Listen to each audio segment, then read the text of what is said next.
Hello there, lovely people. It's Alex from Nintendo Life here, and I'm not alone. I'm joined by the venerable, the wonderful, the excellent Mr. Felix. It is me, the wonderful, the excellent, the Felix. Hi.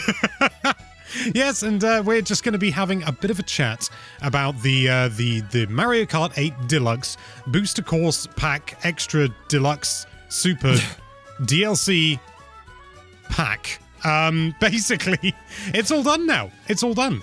It's over. Yeah. It's a done deal, as you made very clear in that lovely video you did not that long ago. And we're just going to have some general thoughts about it. Overall, what would you give it out of 10, Felix? I don't know. Maybe 7. Right. Well, thank you so much for watching. If you like this. What about you, Alex? Yeah, I'd say I think a 7 is fair. Maybe even I mean, if we're using the full scale, the full scale. I know some people will see a 6 out of 10 and go, "Oh my god, that must mean it's terrible." But 5 is average. I would a 6 or a 7. I'm torn, to be honest. I will just look through the list of courses, and for every single Toad circuit I see, I'm going to see a Waluigi Pinball or a Calamari Desert. Yeah. It's tricky, because there are some great courses in here, but let's not deny it, these are not to the same standard as the mainline game. I know, that's a controversial take, and I've never made it before,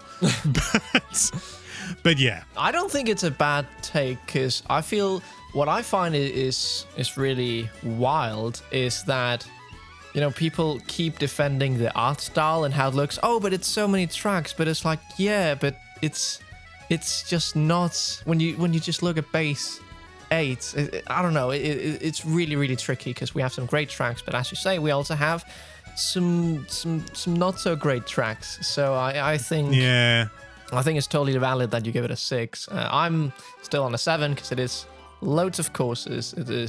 We also get some new drivers, which I think is pretty cool. That is true. I had forgotten about that. The fact that Funky Kong's back may jump it up to a 7. Well, there you have it. Funky Kong writes in to save the day once again. This is Mario Kart 8 Deluxe with new Funky Mode. Well, it's been quite a roller coaster, because, well, we've done a chat like this for every single wave. We didn't do it with the 6th, because we are doing this chat now just about the entirety of it. And it feels like for every good wave there was also a bad wave. Well, a bad wave, but there were certainly waves that were better than others. And yeah, it's just, we did this all the way back when it was announced. I remember that was my first chat I did on this channel, and it was, we were quite mixed about it when we saw the trailer, because of course at the start it was like, yes, we're getting all these new tracks, but as we kept looking further, something wasn't quite right, and we couldn't quite figure out what it was. And then, of course, we found out, well, there are, most of the assets are from Mario Kart Tour. So. Yes, they are reworked, obviously. Yes. It's unfair to say otherwise, but, their core and where they are pulled from originally, they are Mario Kart Tour tracks. And it must also be said that I feel like they learned a bit through the development of the waves, because it felt like it got, at least a bit better every time. Of course, it's not always steps forward, there's also steps back, but especially the first wave, I felt we were pretty the graphics are really, especially like Toad Circuit, which didn't even have grass textures or sand textures. Well, it did have, but they were really, really simple compared to in Mario Kart 8. And I think that was just very, very jarring. But it felt like they got better at utilizing what they had, because later on we had some actually quite stunning tracks. We had the tracks like Yoshi's Island, which was absolutely phenomenal. I mean, that could potentially pass as just a regular course, but also like tracks like Waluigi Stadium. It's like they figure out the textures, but then on later tracks again, and it's like they forgot again. So I don't quite know. Yeah, it feels like maybe they didn't have the budget that they needed necessarily. No. I don't want to make any sweeping statements about the development, because at the end of the day, I don't know what the development was like. But it does definitely feel like maybe it looks like that there was less put in here in some form, be it time, money, anything like that. I don't want to say effort, because I think that's a very cruel thing to say when it comes to any game development. Oh, but yeah. there's still less of something going into these DLC tracks compared to the original Mario Kart 8 Deluxe lineup. Yes. It's also interesting because I've played this through the Nintendo Switch Online program, if you have. So you get like the DLCs to some games, you get N64 games. And yeah, what happens when I don't have that? Then I can't play them. So that means I have to go and well, I can of course just buy it online, but I've actually seen that there is like a physical version, which not only, it only comes with a code, but it also has like some cool pins and some cards, which I think it's fun. Yeah, I definitely get the sense that these tracks, even Nintendo knows they're secondary, because they're not, you know, they could release Mario Kart 8 Deluxe Complete Edition or something like that. You know, it's not necessarily always Nintendo's wheelhouse to do that, but they have done stuff like that in the past. They have released complete versions of a game and bada bing, bada boom, or even like a combined thing. But they haven't. They've only released the booster course as, you know, physically as that code in a box. And it may well be that that is because they're aware that not many people are going to necessarily buy the game again. It's already sold so many. Every single person who owns a Switch has this game, bar none. That's hyperbole. But even so, you know, it's the best-selling game on Switch. Yes. I don't think I think if they wanted to release a physical which had all of them, people wouldn't necessarily double dip. And I think that's fair. But it does kind of reiterate this idea that these are bonus tracks. They're not core tracks, if you know what I mean. But bloody hell, 48 extra tracks, doubling the entire track count of the game. It is a lot of tracks. I don't think anyone would deny that it's a lot of tracks. Actually, it's not a lot of tracks. I am controversial here. Well, I mean, considering the original Mario Kart 8 release only had 32 courses, and that's not like a small amount, but, you know, we've gone from 32... We've tripled, haven't we? We've tripled. I'm bad at maths, Alex. I can't. I don't know. 96 divided by 3 is 32. 33 times 3 is 96. Welcome to we Nintendo Math. It's our new channel where we... Math? Yes. Don't you mean Nintendo Roy? No. Alex. That was a bad pun. Bad pun. But yeah, also compared to older Mario Kart, like I was really surprised the other day to find out that Mario Kart Double Dash only had 16 tracks. Yeah. Which is just insane compared to, 96 tracks? That's like 7 more, if not more than that. You're bang on the money there, definitely. Nobody can argue that you're not getting value for money with this. No. I think that is, and unless you don't like Mario Kart, in which case, you know, move on with your life. But even so, it's a ludicrous amount of tracks. 96 in a single game. It feels a little bit like it's trying to edge towards the idea of Super Smash Bros. Ultimate, but Mario Kart. Yes. Only not actually doing everything like Ultimate did. And I think that's mostly what justifies the price. And, you know, at the end of the day, it's just 48 tracks for £22.50, or in American dollars, $25. Something like that, yeah. That is just...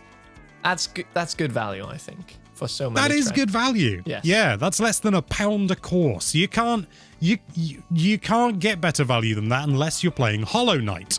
But even then, no. I think that the booster course pass is good, and I would rather have these courses available than not. Of course. But there's just a lot of chaff in here. I can't hide it any longer. There's a lot of chaff in here, and I still don't like most of the tour tracks. No. Like most of the city tracks. I don't like them. And with this final wave, I finally worked out what it was. In the past, I've said nebulous things like all the sharp turns and things like that. And it is true. The thing is, there are sharp turns in all sorts of courses. But it's not just the fact that there are sharp turns. There are sharp turns in courses that are inherently difficult to pass. You look at them, and you can't immediately tell at a glance where the track is. If you look at a still, you can go, oh yeah, the track's there. But as you're playing, going around the corners, trying to manage your items, keeping an eye on where the enemies are, what speed you're doing, what the upcoming turn is and stuff like that. You look at the minimap, it doesn't help that much because they often change direction. The minimap is a big mess on a lot of these tracks because they have so many different laps, and it's just they don't change the minimap. It's just like one big minimap full of all the different things, and you don't really know. For me, at least with the city tracks, I think that is just, I feel a lot of them just feel very samey. And even though they have different, you can always just feel, oh, this is a city track, because they are just so different from the regular tracks. It doesn't feel like... You can tell they weren't designed with Mario Kart 8 Deluxe's driving in mind. And they were built for a different game. And you could argue the same with the retro courses as well. But they have been adjusted, and I think they've been adjusted more than the city courses, because the city courses have got a load of extra geometry in there to show off the city, like the Eiffel Tower or the Houses of Parliament or something like that.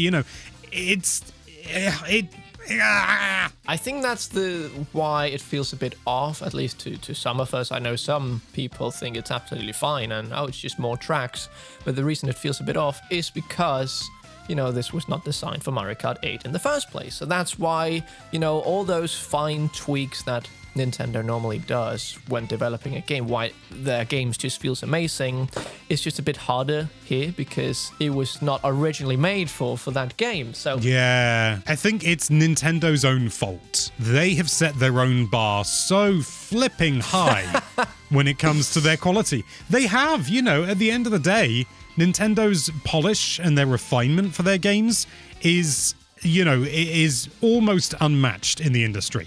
I don't want to say it is unmatched because that's ridiculous. Nintendo have released some stinkers still, but overall, you look at something like Super Mario Bros. Wonder, Super Mario Odyssey, the original Mario Kart 8 Deluxe, at the end of the day, that bar is set so high that they made it so difficult for themselves to overcome that by just using these tour courses. And I think that even though I'm not saying they should have done this or anything like that, but I think they would have had a better product if they had built these new courses from the ground up. Maybe using the originals as reference and stuff like that, but then play tested with Mario Kart 8 and see, what works, what doesn't, what do we need to tweak, what do we need to change, how do we make it look like it actually belongs in Mario Kart 8 Deluxe rather than just these flat textures everywhere, like maybe keeping the trees consistent. And I think it would have been a better result. I don't think it's a bad result, but I think it could have been better. Yes. But on the other side of the coin, it's also, they're probably working on another game besides this, so they don't have all those people that normally are working on a full-fledged Mario Kart. And also, at this price, to expect 48 tracks to be the same kind of polish, at that rate, they would just release a new game. So it was just the best solution. Yeah, they could have, as I said, I'm not saying they should have put the full development into this that they did with the rest of the courses, because at the end of the day, it's a bonus. It's DLC tracks. If they had put all that amount in there, they couldn't have sold it for that price, and it would have been better to just make a brand new game. So I think they just wanted to keep interest up in Mario Kart 8 and also give the Nintendo Switch Online booster pack, I genuinely, the expansion pass, whatever the hell it's called, the higher tier. They wanted to give that more value, and this allowed that.